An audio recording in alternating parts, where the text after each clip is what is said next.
Before talking about the life of Cyrus the Great, we need to discuss how and from where the Achaemenid dynasty received its name. Achaemenid is the name to which the descendants of Achaemens are addressed. The word Achaemenid means owner of thought. Achaemens were the supervisor of the Persian tribe. Achaemens had been instated as the ruler of the Pars area by Dionysus, king of the Medians, even though the Parsians had settled in the Parsumash, nowadays known as Masjed Soleiman, in the Bakhtiari Mountains, east of Shushtar, since 700 BC. On the other hand, the Elamites were also present in this area, but they were incapable of preventing the introduction of Parsians due to their wars with the Assyrians. Hello. Welcome to Iran's History and Culture channel. We, in this channel, pay attention to the culture and history of Iran. Also, we talk about some points that you might not know about Iran. Therefore, expect to learn a lot. If you would like, you can subscribe our channel and press the bell button, to become aware about new videos that we upload. Hope that you enjoy.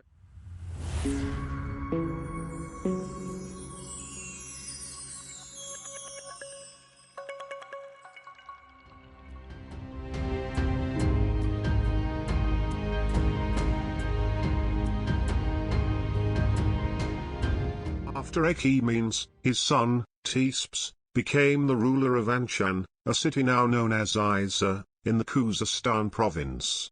In Ctesippus' era, in which the Median Empire was the absolute power reigning over the western, northern, and eastern areas of the Iranian plateau, the Parsians were subject to the Median rule.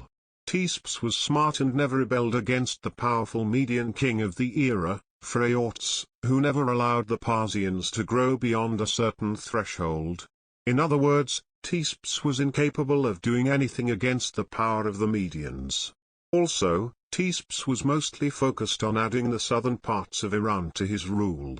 After Phraates died in a battle against the Assyrians, Ctesippus was finally free of the 27-year reign of the Medians over him and fully added the modern-day province of Fars, formerly known as Pars, to his lands.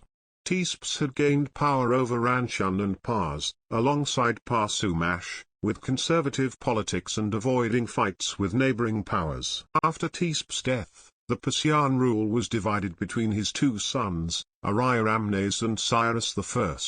Ariaramnes' titles can be inferred from a golden tablet found in the city of Hamadan, which lies upon the ancient Median capital, written in ancient Persian and cuneiform.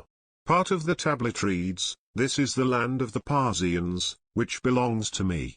It is home to good horses and men. The great god, Ahura Mazda, has granted it to me. I am the king of this land." This golden tablet is currently held in the Berlin Museum and is the oldest artifact related to the Achaemenids to have been found. Ariaramnes assumed control of Parsumash, and Cyrus I became the king of Anshan. Later on, Ariaramnes forfeited his position to his son, Arsames.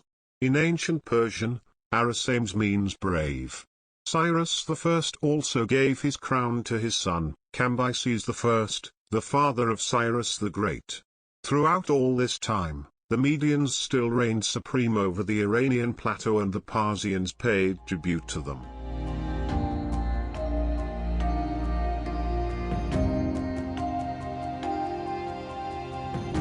There are many legends and stories about the birth and childhood of Cyrus the Great. One of these legends comes from Herodotus' books. Herodotus narrates, one day, Astyages, the Median king, had a dream in which a large tree sprouted from his daughter and grew so large that it covered the entirety of Asia. This worried the king. So he asked the Magi, the Zoroastrian priests of the Medians, present at his court to decipher it. The Magi tells him to be careful, as the son of his daughter was to take over his rule. To prevent this from happening, instead of marrying his daughter to the nobles of the Medians, Astyages married her off to Cambyses, ruler of the Parsians.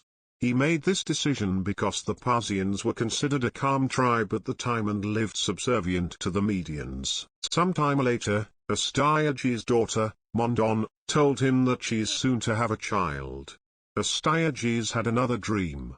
This time, he saw a large river spring from his daughter's body that engulfed all of Asia. Once again, he asked the Magi for an interpretation. They tell him that he will have a grandson who will destroy his rule. Astyages gives a mission to his vizier, Harpagus. He was to go to Mondon and observe the newborn child. If the child was a boy, he was to kill it so that Astyages could continue his reign with no obstacles. Harpagus arrived and saw that the child was a boy. So, he took the child away from his mother and left. However, Harpagus had two major issues. 1. He could not rebel against the king's orders, as it would result in harsh punishment and death. 2. Astyages was old and close to death. After his passing, Mondon would take his throne. She was sure to take revenge on the murderer of her child. Thus, Harpagus decided against personally killing the child and left the child to one of the royal shepherds, Mithridates, telling him to kill baby Cyrus. Mithridates took Cyrus home.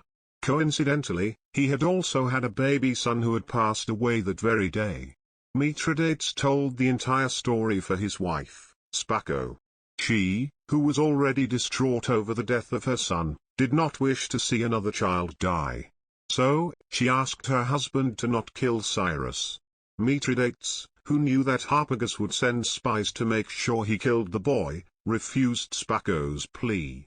That is until she proposed that they leave the corpse of their child in the desert, instead of Cyrus, and raise the royal newborn themselves. Mithridates accepted this proposal and thus, Cyrus survived and grew up with the shepherd. Cyrus lived with Mithridates till the age of 10. He far surpassed his peers in terms of mannerisms and intelligence. In the 10th year of his life, something happened that entirely changed Cyrus' path and returned him from the shepherd's home to the royal palace. One day, when Cyrus was playing with his friends and had been elected as king in their game, for the rules of the game, he chose a number of the children to be his personal guard. Among the children, the son of a Median nobleman was also present. He went against the rules of the game and refused the orders of the king, Cyrus. So Cyrus ordered the rest of the children to punish the boy. The boy, infuriated by how a peasant had treated him, went to his father and complained about Cyrus. The nobleman formally requested that the peasant child and his father be punished. Cyrus and his stepfather were summoned to court and admonished by Astyages. In response, Cyrus said that since the children had chosen him as king based on his qualities, and he had acted with fairness and justice, the boy was obliged to follow his command. As he had refused to do so, he deserved to be punished. Cyrus' articulate explanation, coupled with his facial similarity to Astyages, caused Astyages to worry. He then threatened Mithridates for an explanation about Cyrus.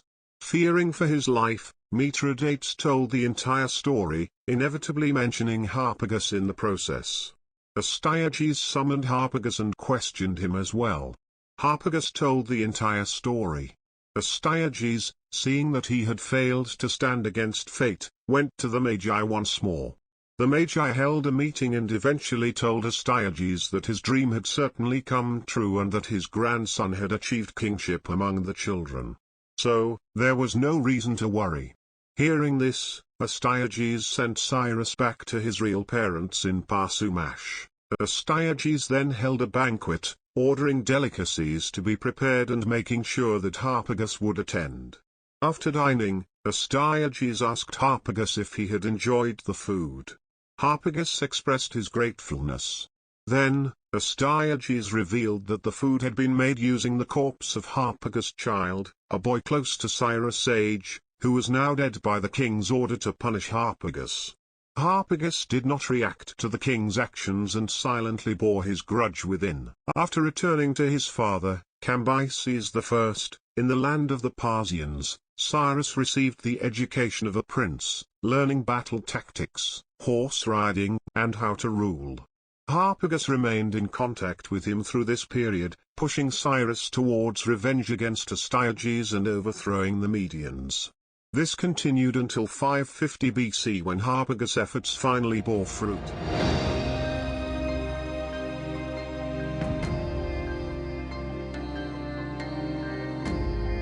There are two narratives about Cyrus overthrowing the Medians and defeating Astyages.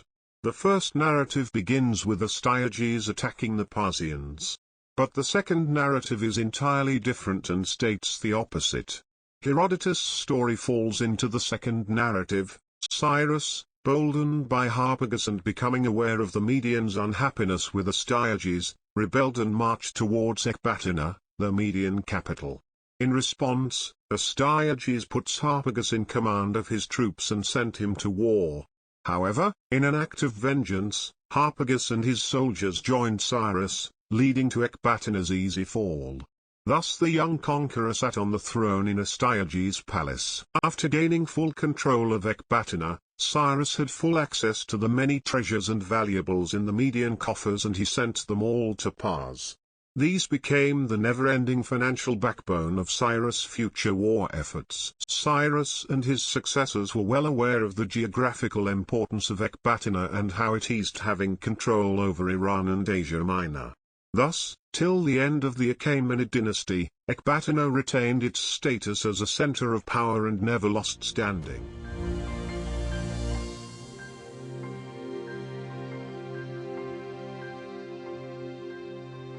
As much as defeating Astyages and conquering Ecbatana was a delightful and proud victory for Cyrus, it was also dangerous, risky, and fateful.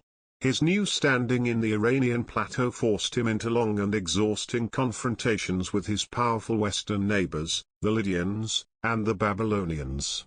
When Cyrus attacked Medes, Nabonidus, king of Babylon, happily watched the downfall of his longtime rival and showed himself as Cyrus' ally. However, with the fall of the Medians, and the creation of the Persian Median power, Nabonidus himself felt the most danger from Iran. This was because before seeing Cyrus as an ally, he saw him as a rival. The situation in Lydia was the same. In 585 BC, Astyages and Alyattes, king of Lydia, had signed a peace treaty that recognized the Elis River as the border between the two empires and had halted all war. At the time of Cyrus' victory, Croesus, the successor of Alyattes, was the king of Lydia. In his time, Lydia had gained fame and notoriety through its military achievements and great wealth.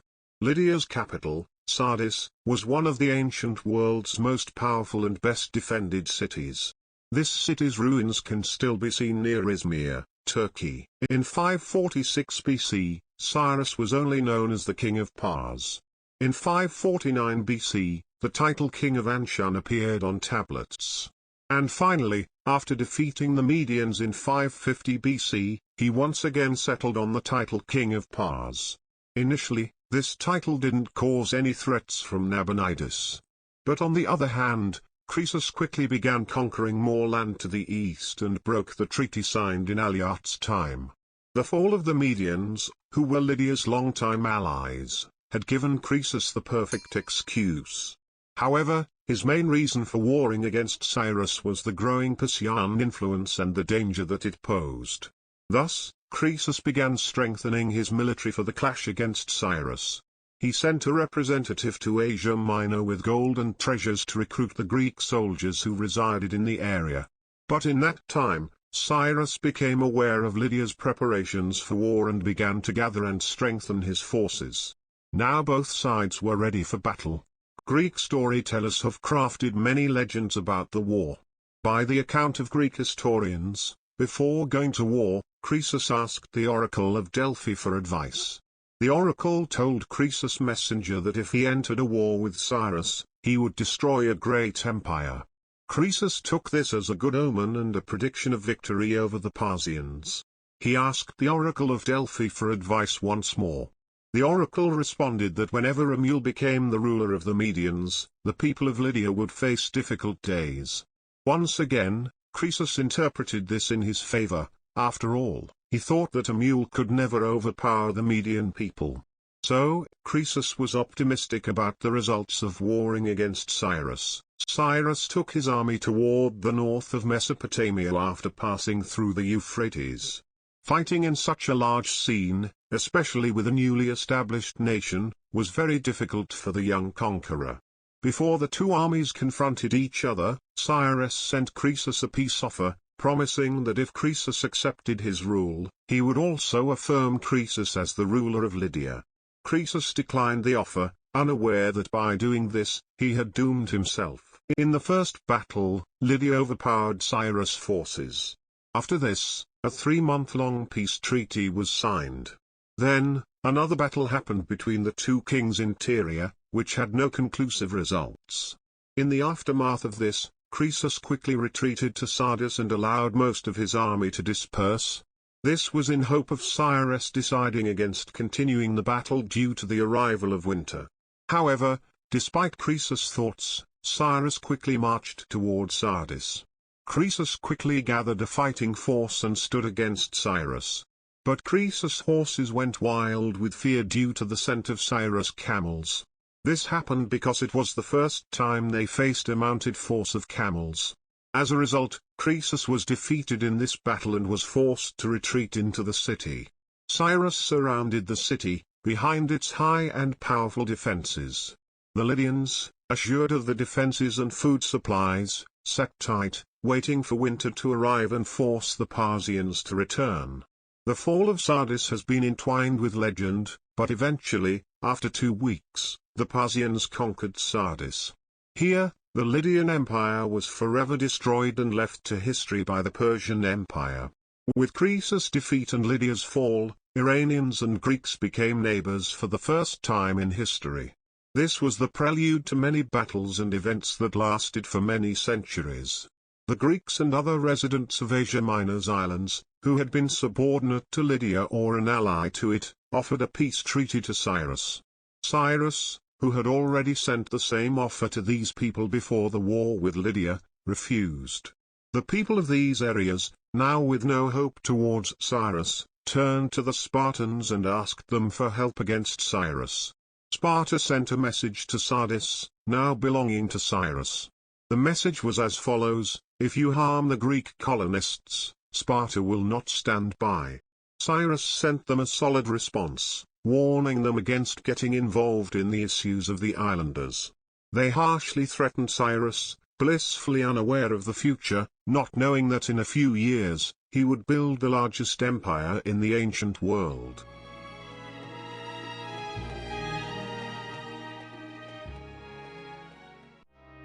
If you enjoyed this video, do not forget to like it, and share it with your friends.